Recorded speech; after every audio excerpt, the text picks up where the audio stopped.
APC Chairman Abdullahi Ganduje, Secretary Iyola Omishore visit President Tinubu at the State House. Tinubu and APC closed defense in petition filed by Peter Obi of the Labour Party. Kano Anti-Graft panel probes former Governor Ganduje over alleged 1 billion naira fraud. And outside of Nigeria, Kenya proposes reopening of border with Somalia. And South Sudanese president promises first election since independence. Tonight on Politics HQ, I will be speaking with Barrister Abbas Haladu, a legal practitioner. He joins us live from Kano. And also Adaga Terso, a journalist who joins us live from Abuja. And in Nigeria's commercial capital, Lagos, I will be speaking with Oladigbo Olalekan Efficient, a political analyst who joins us from Lagos, Nigeria. And also Professor Ofili Ogwudiha, a professor of accounting and finance at the Now University of Nigeria. I am Gbenga Aborowa. Stay with us. Politics HQ. We'll be right back.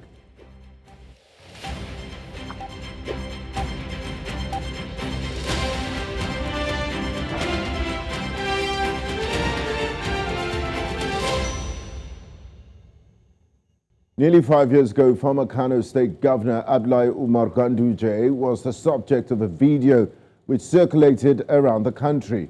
Ganduje was seen in the video allegedly receiving a stack of dollars and stuff in the wads of notes in a flowing white dress, locally called Babaringa.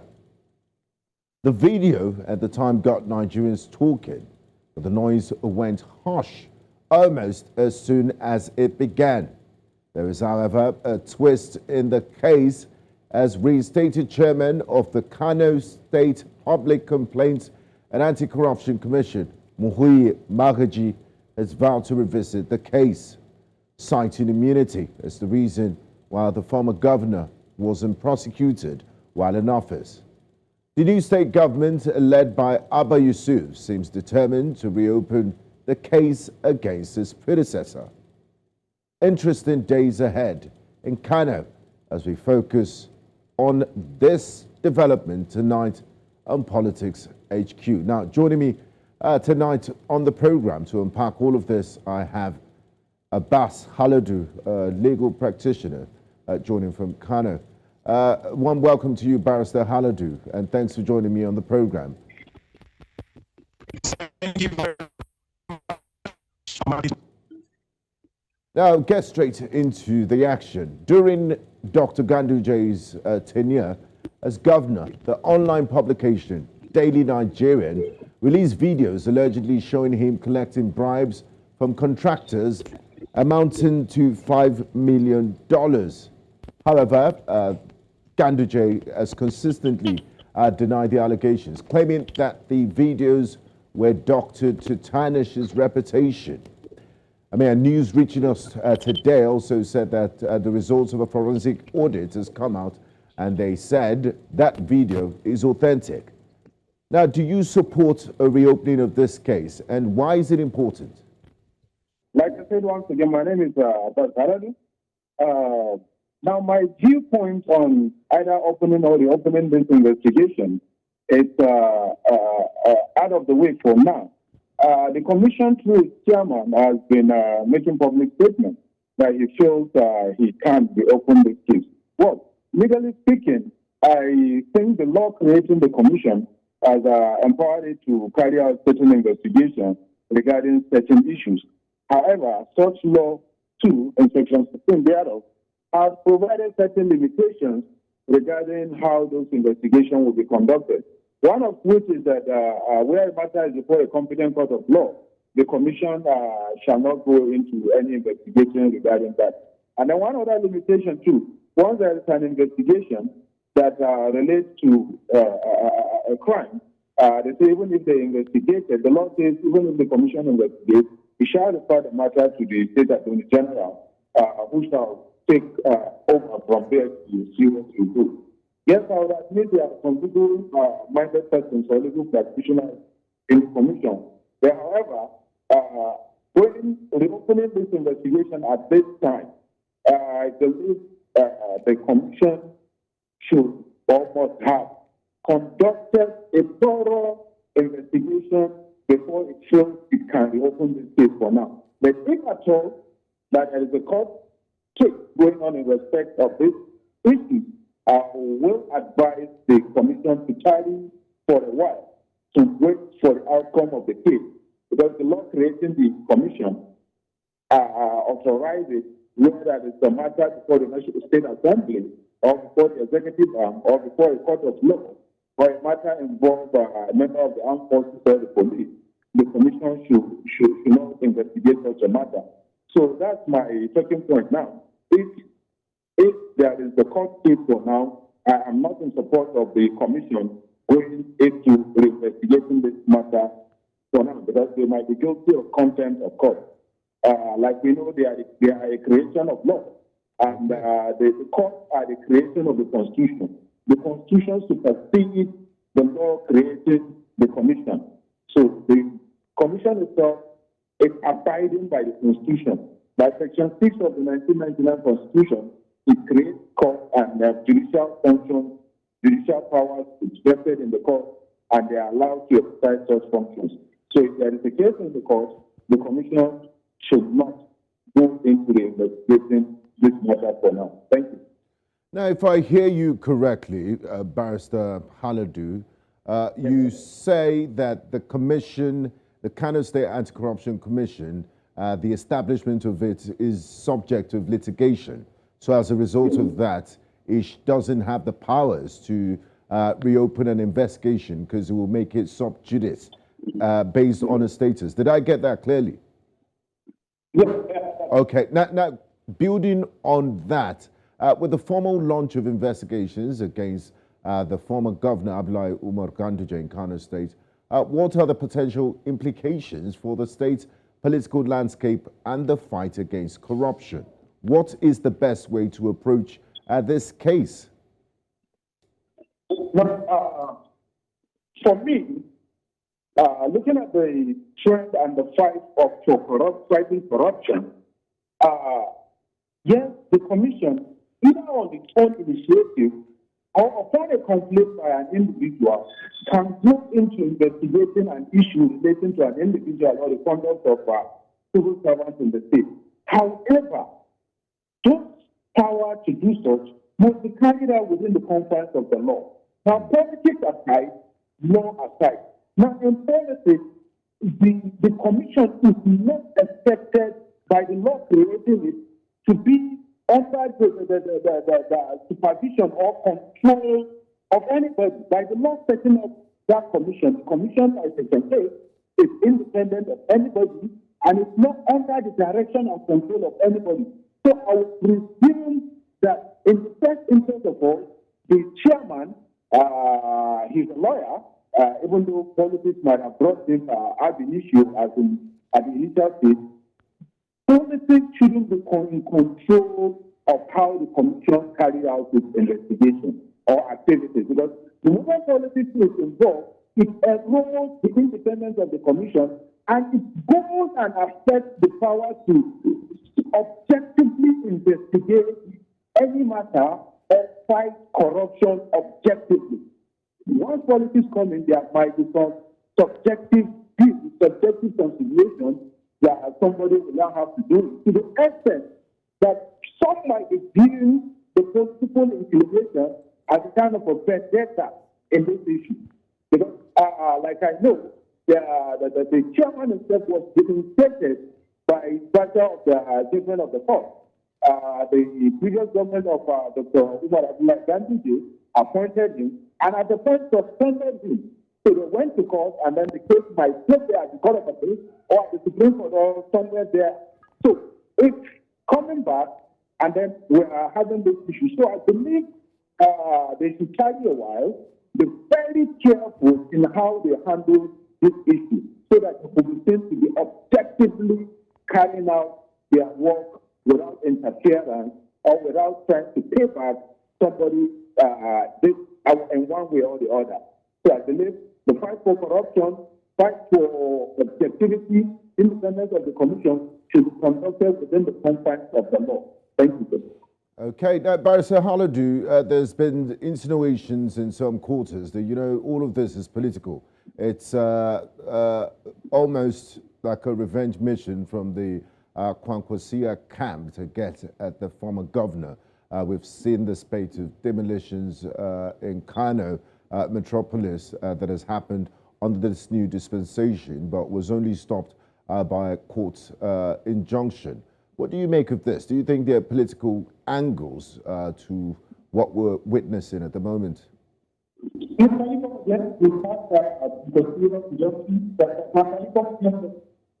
No, my question is, do you perceive political undertones in what we're witnessing now? Because it seems there's a type of war between the Kwankwasia movement, the new governor, and the former governor, Abdullahi Ganduje, because we've seen the spate of building demolitions that have happened in the last few weeks, which were halted by a court injunction. So do you think there are political undertones in what we're witnessing now? Well, if there are political undertones, it's quite unfortunate.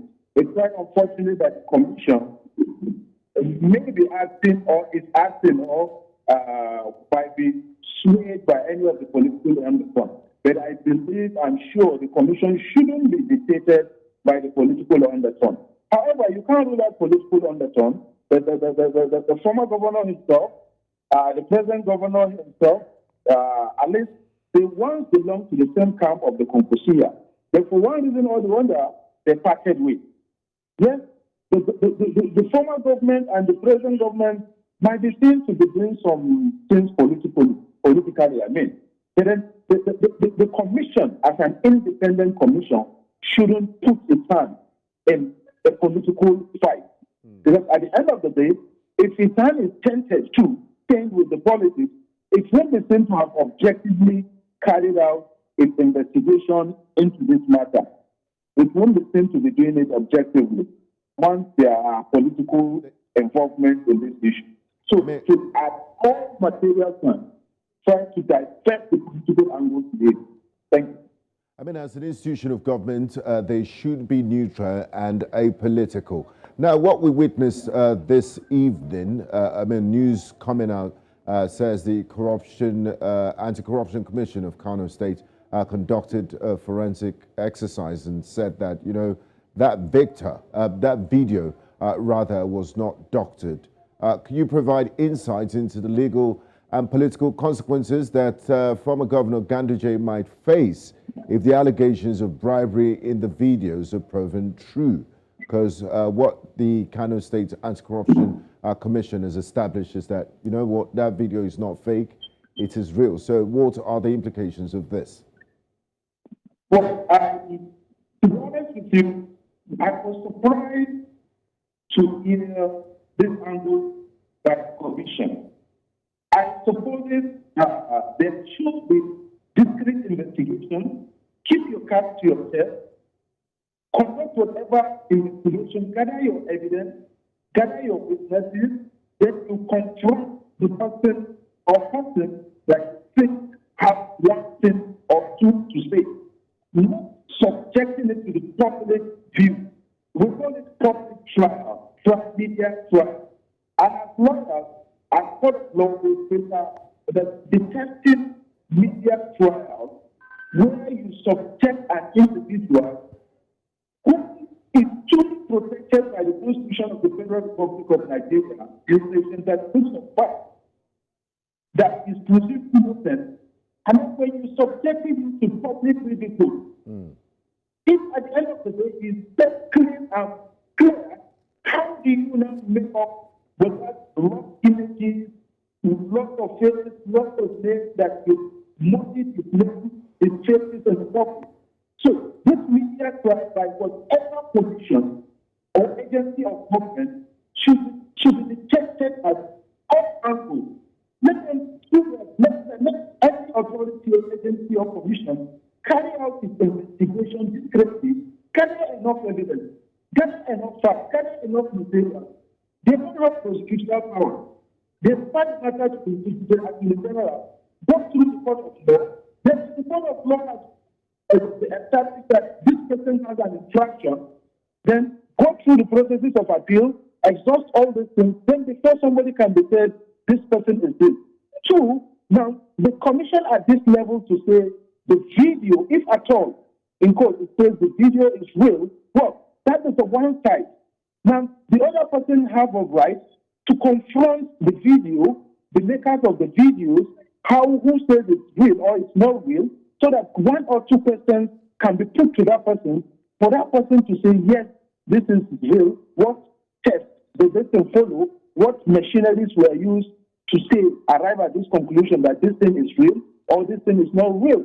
At this level of investigation, you can't say, to the best of my knowledge, you can't conclude that this thing is real for now. It's only the court of law that will say this thing is real at this time. You can only say you have a strong case, a presumed strong case that calls for prosecution if possible.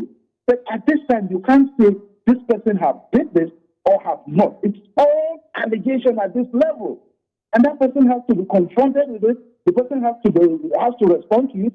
And like I said, he is presumed innocent. That's the system we operate in Nigeria. He is presumed innocent. You can't just go out to say Mr. A has done an infraction without subjecting him to see that infraction, and then if he has to defend himself, given adequate time and facilities to respond or not to respond to. And such a person cannot be made by the Constitution provides he has to make or forced to give statement. That person cannot even be forced to give statement. He can decide to remain quiet. And anything that will be done on that person, he will decide to say it has to be done in the presence of my lawyer. I need legal advice. I need to do this. I need to do this. Whatever you have, make it available for me. Let me study it, and then I'll get back to you. So it's not assumption, something that will Barrister Haladu, if I may come in here. The former governor of Kano State, Dr. Abdullahi Ganduje, has decided to go to the High Court to restrain the EFCC from investigating him. How does this affect the progress and independence of the ongoing investigation? If it has been established that there is a case in the court, be it against the EFCC, ICBC, or any other person, once there is a case in the court involving this subject matter, by section 16, sub 1A, sub 1B of the Kano State Public Complaint and Anti-Corruption Law 2008, as amended in 2010, it says the